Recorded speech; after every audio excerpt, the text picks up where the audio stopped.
Everybody, T-Man again, bringing you guys another video, and this is just doing my quick reaction and quick preview on the recently announced UFC 199 taking place on June 4th, Inglewood, California, pretty close to where I live, at the Great Western Forum. Double main event announced.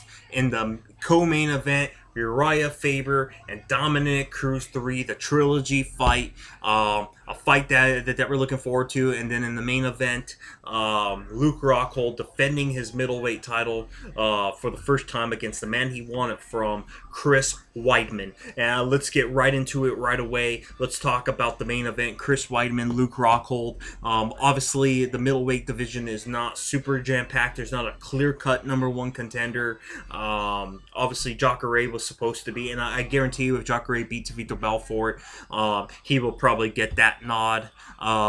A lot of people were thinking Yoel Romero, but Romero got suspended. He's going to be out for a while with what happened with the Jacare fight. Michael Bisping beating Anderson Silva. Everyone thinking he deserves it, a shot on that.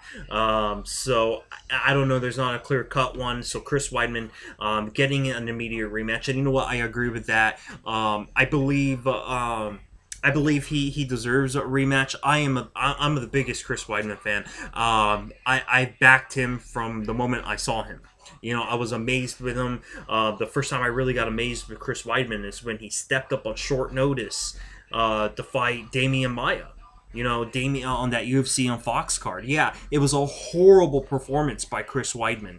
But just cutting down to that weight on just a few days' notice was absolutely unbelievable, and he's still beating a top guy like Damian Maia. And Damian Maia was considered just such a tough outing for people. And even though he looked horrible in that fight, I'm like, wow, if this guy can cut the weight and beat a top guy like Damian Maia, a former challenger for a title, so little notice, this guy's going to be. I'm wondering where he's going to go. Then, you know, of course, the Mark Munoz fight happened, and all these other fights happened, and I mean, he just blew me away. And then he just ran into a chainsaw with Luke Rockhold. Now, what does this mean? I mean, honestly, I think Luke Rockhold just has Chris Weidman's number. And I wouldn't, you know, sadly, I mean, I want Chris Weidman to win this fight. And he can win this fight. I mean, it all depends on how is Chris Weidman going to come after this loss. How is he going to come after this loss? You know, is he going to be, is he going to take this positive? Is he going to take it negative? How is Chris Weidman going to react to the loss? Sorry about the laugh. My son is over here. It's the only way I can do these videos. And he just fell off the chair and started laughing about it here. But anyways, so how is he going to come out after this loss? I mean, it was pretty close the first couple rounds, and then Luke Rockhold just took over. I mean, will we see anything different from Chris Weidman? I mean, yeah, Chris Weidman has this unbelievable confidence and belief in himself, but so does Luke Rockhold, and he has way better training partners. I mean, yeah, can Chris Weidman win this fight? Absolutely. Was it close until that third round when just Rockhold was starting to take over? Yeah, I mean, I just think he got out-wrestled towards the end. He got on his back, and I mean, wrestlers don't like being on his back, and Luke Rockhold is just a complete fighter. He's a complete fighter. He's good at the stand-up. He's great on the bottom. He has good jiu-jitsu. He's good. He has good wrestling defense. He has the total package. Luke Rockhold has the total package. I'm really interested to see what Chris Weidman's adjustments are. Did he take Luke Rockhold lightly? I don't think he did.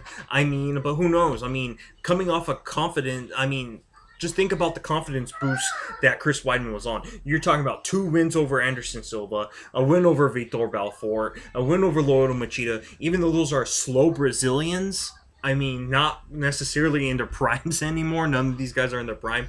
You start maybe believing your own height. You know, you start believing your own height, and even though he has the skills to beat Luke Rockhold, maybe you know, he got a little bit too confident. Start believing a little bit too much the hype, and once you start believing your own hype, even for a second, you know, you're done sometimes. So I wish him well. He is one of my favorite fighters. Frankie Edgar's another one of my favorite fighters, and I just hope that that he does it. And moving on from there. not Frankie Edgar, Uriah Faber, Dominic Cruz. This is just the most marketable fight. I think Dominic Cruz is going to win this fight. Uriah Faber's been on the down, declining hill here for a while. Yeah, the second fight was real competitive, real close fight.